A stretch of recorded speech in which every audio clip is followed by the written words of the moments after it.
আসসালামু আলাইকুম সম্মানিত কৃষক ভাই ও বন্ধুরা, আশা করি সকালে ভালো আছেন। আলহামদুলিল্লাহ আমিও ভালো আছি। তো আজকে আপনাদের সামনে কিছু পরামর্শমূলক একটি ভিডিও তৈরি করার জন্য প্রস্তুতি নিয়েছি। আশা করি আপনারা মনোযোগ সহকারে আমার কথাগুলো শুনবেন, আমার কথাগুলো বোঝার চেষ্টা করবেন। আমরা যারা পুরাতন উদ্যোক্তা আছি এবং আমরা নতুনভাবে যারা উদ্যোক্তা হতে চাই, আমাদের দুজনের মধ্যে মনে একটা সংশয় থাকে, একটা ভয় থাকে যে আমরা কৃষি করতে যাচ্ছি, কৃষিতে আসলে লাভবান হতে পারবো কি না, কৃষির মাধ্যমে কতটুকু সফল হওয়া সম্ভব, এগুলো নিয়ে অনেক চিন্তা ভাবনা করে থাকি। এবং যারা পুরনো উদ্যোক্তা আছি, এদের মধ্যে অনেক ভুল যেগুলো দেখা যায়, এই ভুলগুলো থেকে আমাদেরকে বেরিয়ে আসতে হবে। তা না হলে কৃষিতে সফলতা অর্জন করা সম্ভব না। যেমন প্রত্যেকটা বছরই দেখা যায় যে কৃষি করতে গিয়ে মানুষের যে সমস্যাগুলো হয়, আপনি যে কোনো একটা এলাকা ধরেন, আপনার এলাকায় আপনি চাষ করবেন, বিভিন্ন ধরনের ফসল চাষ করতে পারেন। যে এলাকায় যেরকম মাটি অনুযায়ী চাষ করা সম্ভব, যে কোনো যে মাটিতে যেটা ভালো হয় সেটাই আপনারা চাষ করে থাকেন। সেই ক্ষেত্রে আমার কোনো দ্বিমত নেই। এখন দেখা গেছে যে একটি এলাকাতে আপনারা ফুলকপি চাষ করবেন। এখানে যে ভুলটা, অনেকে মনে করে যে আমি ভালো কৃষি করতে পারি, আমি গাছের পরিচর্যা ভালো বুঝি, কোন মাটির জন্য কোন সার কতটুকু দিতে হবে, সেচ কখন দিতে হবে, গাছের পরিচর্যা কীভাবে করতে হবে, ছত্রাকনাশক কীটনাশক এগুলো কীভাবে দিতে হবে, খুব ভালো বোঝেন। হ্যাঁ, এটা ভালো। কিন্তু এর মাঝখানে একটা বড় ভুল রয়ে যায়, যেটা আপনারা সংশোধন করতে পারেন না। সেটা হচ্ছে যে আপনার এলাকায় আপনি যে কৃষিটা চাষ করবেন, যেমন আপনি ফুলকপি চাষ করলেন, এখন দেখা গেছে আপনার এলাকায় কৃষক আছেন 100 জন। আমি বোঝানোর জন্য একটা সংখ্যা নিয়েছি, 100 জন আছেন। এই 100 জনের মধ্যে দেখা গেছে প্রায় 80 জন কৃষক ফুলকপি চাষ করছেন অথবা বাঁধাকপি করছেন, যে কোনো একটা করছেন। যে কোনো একটা সবজি বা একটা ফসল অধিক হারে সবাই চাষ করেছেন। এখন এখানে যে ভুল বিষয়টা, সেটা হচ্ছে আপনার এলাকায় যে কৃষি উৎপাদন হয় বা আপনারা করছেন, সেই কৃষিগুলো যারা কিনে নিয়ে যাবে, সাধারণ ভোক্তা যারা যারা গ্রাহক কিনে নিয়ে যাবে, এদের ক্যাপাসিটি কীরকম, এদের ধারণ ক্ষমতা কীরকম। আপনারা 100 জন কৃষক 100 টন কৃষি উৎপাদন করলেন। এখন আপনার এলাকায় কি 100 টনের চাহিদা আছে?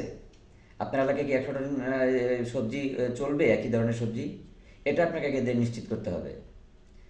তারপরে হচ্ছে যে আপনার এলাকা ব্যতীত অন্য এলাকায় আপনি এই কৃষিগুলোকে পাঠাবেন, অন্য এলাকায় পাঠাবেন। এখন অন্য এলাকায় পাঠানোর ক্ষেত্রে যা যা করার প্রয়োজন, আপনার কি সেই সক্ষমতা আছে কি না, আপনি সেটা পারবেন কি না, এইগুলো আপনাকে বুঝতে হবে। এখন দেখা গেছে আপনি ঢাকায় পাঠাবেন, আপনার এলাকা থেকে 50 টন সবজি আপনি ঢাকায় পাঠাবেন। এবং সেই অ্যাবিলিটিটা আপনার আছে কি না, আপনি ততদূর পারবেন কি না, সেই পরিচিতি আপনার আছে কি না, ঢাকা যেভাবে মার্কেটটা ধরতে হবে সেটা আপনি পারবেন কি না। শুধু ঢাকা না, আপনি যে কোনো শহরাঞ্চলে যেখানে যেখানে পাঠান না কেন পাঠাতে পারেন। এইগুলো না বুঝে যদি একই ধরনের সবজি বা একই ধরনের ফসল আপনারা একটা এলাকায় সবাই মিলে চাষ করেন, তখন দেখা গেছে এগুলো আপনারা বিক্রি করতে পারবেন না। ওই পরিমাণ ক্রেতা আপনাদের থাকবে না। আর ওই ক্রেতা যদি না থাকে, আপনারা এগুলো বিক্রি করবেন কোথায়, কার কাছে? কিন্তু একটা গাছের পিছনে আপনাদের যে শ্রম, যে সময়, যে খরচ ব্যয় করতে হয়, সেইগুলো তো আপনারা ফেরত পাবেন না। ফলে কি হয়, আপনারা কৃষি থেকে মুখ ফিরিয়ে নেন। আপনাদের ধারণা যে কৃষি লস, আসলে কৃষি লস না, কৃষি মানেই লাভ। কিন্তু এই কৃষি করার আগ মুহূর্তে যে ভুলগুলো করা হয়, এইগুলো শুধরাতে হবে, এইগুলো থেকে বেরিয়ে আসতে হবে আমাদেরকে। আর এখান থেকে যে বেরোতে না পারি, এইগুলো শুধরাতে না পারি, তাহলে কৃষিতে লস, এটাই সত্যি। অনেক মানুষ আছেন গ্রামে গঞ্জে বিভিন্ন এলাকায়, যাদের অনেক কৃষি জমি আছে, সেই কৃষি জমি ওরা রেখে ফেলে দিয়ে চলে আসেন ঢাকায় বিভিন্ন কাজ করার জন্য। কেউ লেবারি করছেন, কেউ হয়তো বা চাকরি করছেন, কেউ রিক্সা চালাচ্ছেন, কেউ ঢাকায় ক্ষুদ্র ব্যবসা করছেন, বিভিন্নভাবে যে যেভাবে পারতেছেন। কিন্তু এটা হচ্ছে শুধুমাত্র আপনাদের এই ভুলগুলোর কারণে এমনটা হয়। তো এই ভুলগুলো আর করা যাবে না।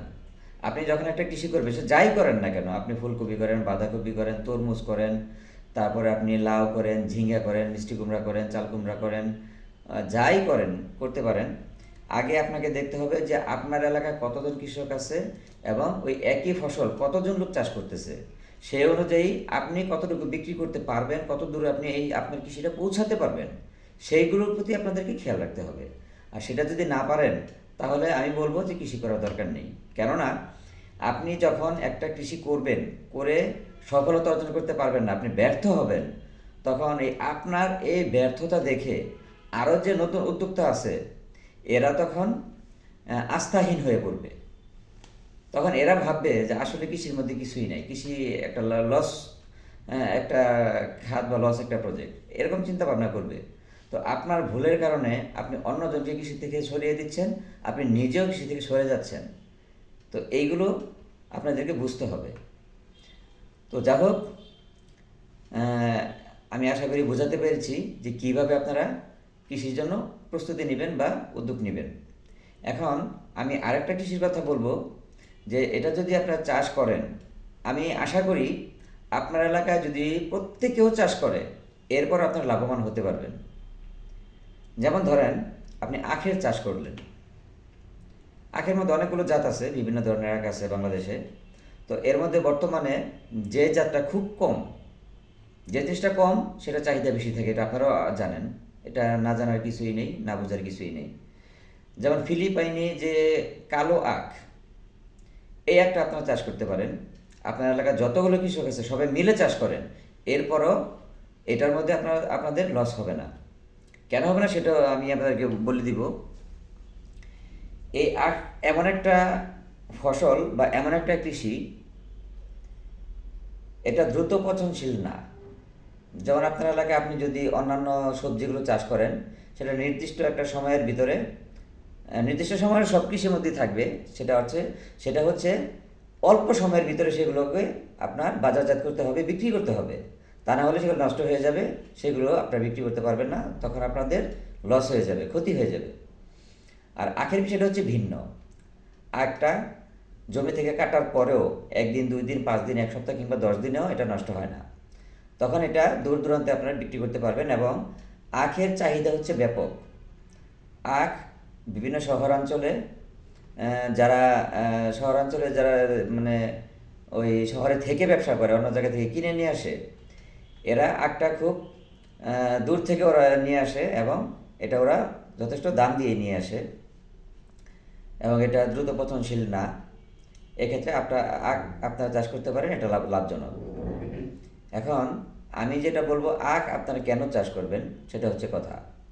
যে আপনার যে জমি, ধরেন 33 শতকের একটা জমি, যেটাকে আমরা 1 বিঘা বলি, এই জমি আমরা যদি ফুটে পরিণত করি, তাহলে দৈর্ঘ্য এবং প্রস্থ গড়ে 120 ফুট, প্রায় 120 ফুট বা 120 ফুট। সেক্ষেত্রে আমার মনে হয় 14,400 বর্গ ফুটের মতো হবে। তো এই জমিতে যদি আপনারা আখ চাষ করেন, ফিলিপাইনের কালো আখটা চাষ করেন, 1 বিঘা জমিতে, আমি যে হিসাবটা এখন দিয়েছি, এই হিসাবের 1 বিঘা জমিতে আপনারা চাষ করতে পারবেন 3600 চারা, অর্থাৎ 3600 পিস চারা আপনারা জমিতে রোপণ করতে পারবেন। তো 3600 পিস চারা যদি আপনারা রোপণ করেন, প্রথম বছর একটি চারা থেকে আপনাদের মিনিমাম গড়ে 10টি করে আখ জন্মাবে একটি চারা থেকে। তাহলে 3600 চারা থেকে যদি 10টা করে গড়ে জন্মায়, তাহলে এখানে আপনার মোট আখের সংখ্যা দাঁড়াবে 36,000। এখন 36,000 আখ আপনি আপনার এলাকায় হোক বা শহরে হোক, পাইকারি দরে সর্বনিম্ন মূল্য ধরেন 20 টাকা পিস, সর্বনিম্ন মূল্য। এখন ফিলিপাইনের একটা কথা আমি কেন বললাম, এটার পিছনে একটা কারণ আছে। সেটা হচ্ছে ফিলিপাইনের এটা মিষ্টতার দিক দিয়ে অধিক, যথেষ্ট মিষ্টি হয়, উচ্চতা গড়ে প্রায় 15 ফুট হয় এবং যথেষ্ট মোটা হয়। মোটা বলতে কীরকম আমি আপনাকে বোঝাচ্ছি, সেটা হচ্ছে যে র্যাঙ্গন বাঁশগুলো আপনারা দেখেছেন কিনা জানি না, এই যে আমার এই হাতটা, ঠিক আমার এই হাতের মতো এরকম মোটা হবে একটা আখ। তো 15 ফুট লম্বা এরকম মোটা একটা আখ যদি আপনি যেখানে বিক্রি করতে যান, এটা সর্বনিম্ন মূল্য পাইকারি হারে আমি ধরেছি 20 টাকা। 20 টাকার নিচে আসলে কোনো আখ হয় না, আরও বেশি হয়, তো আমি কম করে হিসেব করছি। তো 20 টাকা যদি হয় একটা আখ, তাহলে আপনার 36,000। এই 36,000 আখ গুণন করলে 20 টাকা পিস, এখানে আসছে আপনার 7,20,000 টাকা। তো এই আখটা আপনি চারা রোপণ করার পর থেকে হারভেস্ট করা পর্যন্ত, অর্থাৎ ফসল সংগ্রহ করা পর্যন্ত 10 মাস সময় নেবে। এই 10 মাসে আপনার ইনকাম আসতেছে 7,20,000 টাকা, সর্বনিম্ন মূল্যে 20 টাকা পিসে। যদিও 20 টাকা পিসের কোনো আখ নাই, আরও বেশি হয়, মিনিমাম 50 টাকা 60 টাকা, বা খুচরা যারা বিক্রি করে এদের 100 টাকা পিস পর্যন্ত চলে যায়। কিন্তু আমি 20 টাকা পিস হিসাব করেই আমি আপনাদেরকে সাথে কথা বলছি। তো 20 টাকা পিসে আসতেছে 7,20,000 টাকা। এখন এই 7,20,000 টাকা যে আখটা আপনারা পাবেন একটা জমি থেকে 10 মাসে, অর্থাৎ 1 বছরে, তো এখানে আপনাদের খরচ যাবে 1 বছরে, প্রথম বছর কমপক্ষে সব মিলিয়ে 1 লক্ষ থেকে 1,30,000 টাকা খরচ যাবে। তো 1,30,000 টাকা খরচ করে যদি এখানে 7,20,000 টাকা আয় করা যায় 10 মাসে বা 1 বছরে, তো আপনি এবার ভেবে দেখেন যে কৃষিতে কি লাভ কি না লস। এখন এটা আমি প্রথম বছর হিসেব দিয়েছি। এই একই রোপণে একই জমিতে আপনারা যখন দ্বিতীয়বার ফসল সংগ্রহ করবেন, তখন একটা আখ থেকে গড়ে 18 থেকে 20 পিস আখ হবে দ্বিতীয় বছর। তো 18 থেকে 20 পিস যদি হয় দ্বিতীয় বছরে, তো ওই যেটা আমি বললাম, প্রথম বছরে আপনার 36,000 আখে 20 টাকা করে 7,20,000 টাকা, দ্বিতীয় বছরে যদি তার দ্বিগুণ হয় তাহলে প্রায় 15 লক্ষ টাকা। দ্বিতীয় বছরে প্রায় আপনার বাৎসরিক আয় দাঁড়াবে 15 লক্ষ টাকা। 15 লক্ষ টাকা যদি আপনার বাৎসরিক আয় দাঁড়ায়, প্রতি মাসে আপনার গড়ে ইনকাম আসতেছে 1 লাখ টাকা সামথিং, অর্থাৎ 1 লাখ টাকার কিছু উপরে। তো 1 বিঘা জমি থেকে আপনার 120 ফুট বা 120 ফুট জমি থেকে, অর্থাৎ 14,400 স্কোয়ার ফুট জমি থেকে যদি মাসে 1 লক্ষ টাকার উপরে আসে, এর চেয়ে ভালো আপনারা আর কি চান? এখানে শেষ নয়, আরও কিছু কথা আছে। যেমন এই যে আখের চারাগুলো আমি যেটা বললাম, এটা বর্তমানে বিক্রি হচ্ছে, এই চারাগুলো 10 টাকা পিস। 10 টাকা পিসে বর্তমানে বিক্রি হচ্ছে। তো 10 টাকা পিসে যদি আখের চারাগুলো বিক্রি হয়, তাহলে আপনার জমিতে প্রথম বছরের হিসাব অনুযায়ী 36,000 আখ। এই 36,000 আখ, প্রত্যেকটা আখ থেকে কমপক্ষে 50টা করে চারা আসবে, মিনিমাম 50টা করে চারা আসবে প্রত্যেকটা আখ থেকে। তাহলে 36,000 গুণন 50, এখানে আপনার 18 লক্ষ চারা আসতেছে। এই 18 লক্ষ চারা 10 টাকা বীজ বাদ দেন, অর্ধেক তো হবে, 5 টাকা বীজ ধরেন, গুণন 5, অর্থাৎ এখানে আসছে 90 লক্ষ টাকা। এখানে আসছে 90 লক্ষ টাকা বাৎসরিক ইনকাম। বাৎসরিক ইনকাম যদি আপনার 90 লক্ষ টাকা আসে, তাহলে মাসে আসতেছে আপনার 7.5 লক্ষ টাকা। একবার চিন্তা করছেন, একবার ভেবে দেখেছেন যে কৃষির মধ্যে কি? কৃষি এমনই একটা জিনিস, যদি কেউ সঠিক পরিকল্পনা অনুযায়ী বুঝে শুনে করতে পারে, তার ঘুরে দাঁড়াতে বেশি দিন সময় লাগবে না। যারা নতুন উদ্যোক্তা আছেন, এদেরকে উদ্দেশ্য করে আমি বলছি, আপনি সবেমাত্র কলেজ থেকে পাশ করে বেরিয়েছেন, ইন্টারমিডিয়েট পাস করেছেন, অথবা ভার্সিটি থেকে বেরিয়েছেন, আপনি অনার্স কমপ্লিট করেছেন, মাস্টার্স করেছেন, চাকরির পিছনে ঘুরতেছেন। আপনি একটি সরকারি চাকরি যদি নিতে চান, এটা যে কোনো সরকারি চাকরি আপনি নেন না কেন, একেবারে কম হলেও আপনাকে 10 লক্ষ টাকা ঘুষ দিতে হবে। এ টাকাটা আপনাকে অ্যারেঞ্জ করতে হবে। যদিও ঘুষ একটি সামাজিক ব্যাধি, ঘুষ দেওয়া এবং নেওয়া দুইটাই অপরাধ। এরপরও যেটা চলতেছে দেশে, আমি সেটা অনুযায়ী কথা বলতেছি, সেই অনুযায়ী কথা বলতেছি। তো এই 10 লক্ষ টাকা যদি আপনি ঘুষ দিয়ে সরকারি চাকরি নিতে চান, আপনার বেতন হবে কত টাকা? 20,000, 25,000 বা 30,000, অথবা 50,000, কি বা 1 লক্ষ টাকা, এর বেশি তার আসবে না। এখন স্বাভাবিকভাবে 1 লক্ষ টাকা বেতনের সরকারি চাকরি খুব কমই পাওয়া যায়, বেশিরভাগই হচ্ছে আপনার 25-30 হাজার টাকা বেতন। এখন এই 25-30 হাজার টাকার স্যালারিতে আপনি যখন চাকরিটা নেবেন, আপনি যে 10 লক্ষ টাকা ঘুষ দিলেন, আপনার চাকরির মেয়াদ অনুযায়ী এই চাকরি করে যে স্যালারি পাবেন, সেই স্যালারিতে আপনার সংসার পরিচালনা করার পরে, নিজেকে পরিচালনা করার পরে যে খরচ করবেন আপনি, এরপরে আমার মনে হয় না এই চাকরি দিয়ে আপনি আপনার ঘুষের টাকা উঠাতে পারবেন। তখন কি করতে হবে আপনাকে? স্বাভাবিকভাবেই আপনি নিজেও একজন ঘুষখোর হয়ে যাবেন, আপনাকেও ঘুষ নিতে হবে বা আপনি নিতে চাইবেন। মূলত যারা ঘুষ দিয়ে চাকরি নেয়, এরা ঘুষ নেয়ার জন্যই এই চাকরিগুলো নেয়। তো এখন দেখেন, আপনি 10 লক্ষ টাকা মিনিমাম, উপরে 15-20-25-30 লক্ষ টাকা পর্যন্ত ঘুষ দিতে হয়। এই পরিমাণ টাকা দিয়ে যখন আপনি চাকরি নেবেন, তখন এই টাকাটা ওঠানোর জন্য আপনাকে অবশ্যই হারাম উপায়ে যেতে হবে, আপনাকেও ঘুষখোর হতে হবে। আবার দেখা গেছে আপনারা বেসরকারি চাকরি নিলেন, যে কোনো প্রতিষ্ঠানে, যে কোনো প্রাইভেট কোম্পানিতে আপনারা নিলেন, নেওয়ার পরে আপনার কত টাকা বেতন হবে প্রাথমিক পর্যায়ে? ওই রকমই 15,000, 20,000, 30,000 এরকমই হয়। তো এই 20-30 হাজার টাকা বেতনে যখন আপনি চাকরিটা করবেন, আপনি সম্পূর্ণ পরাধীন, আপনি অন্যের অধীনে, যাকে সহজ ভাষা বলা হয় চাকর। তো এই কাজগুলো আপনারা কেন করতে চাচ্ছেন? আপনারা কৃষি করেন, আধুনিকভাবে কৃষি করেন। কৃষি মানেই সেই যে লুঙ্গি পরে, মাথায় গামছা বেঁধে রোদে পরে কৃষি করতে, বিষয়টা এরকম না। এখন প্রযুক্তি অনেক উন্নত, কৃষিতে অনেক উন্নতি হয়েছে, কৃষির মধ্যে অনেক আধুনিক যন্ত্রপাতি হয়েছে, কৃষিতে অনেক সুবিধা হয়েছে। শুধু একটু বুদ্ধি খাটিয়ে বুঝে শুনে কৃষিটা করতে পারলেই আপনি সফল। বলতে পারেন যে আপনার কৃষি সম্বন্ধে কোনো আইডিয়া নেই, কোনো অভিজ্ঞতা নেই, আপনি কিভাবে করবেন? আপনি যদি কৃষি করার চিন্তা ভাবনা করেন, আপনার অভিজ্ঞতার প্রয়োজন নেই। অভিজ্ঞতা অর্জন করার অনেক মাধ্যম আছে, অনেক প্রাইভেট প্রশিক্ষণ দেওয়ার মতো অনেক প্রাইভেট কোম্পানি আছে, যেখান থেকে আপনি প্রশিক্ষণ নিয়ে আপনি অভিজ্ঞ হতে পারেন। অনেক কৃষি অফিসাররা আছেন, যাদের সহযোগিতা নিতে পারেন। এখন আমার মনে হয় আমি যা বোঝানোর বোঝাতে পেরেছি। 1 বিঘা জমি থেকে আপনারা এই ফিলিপাইনি কালো আখ চাষের মাধ্যমে যদি আপনারা আখ বিক্রি করেন, সেই ক্ষেত্রেও মিনিমাম প্রতি বছর আপনাদের 7 লক্ষ টাকার উপরে ইনকাম আসতেছে।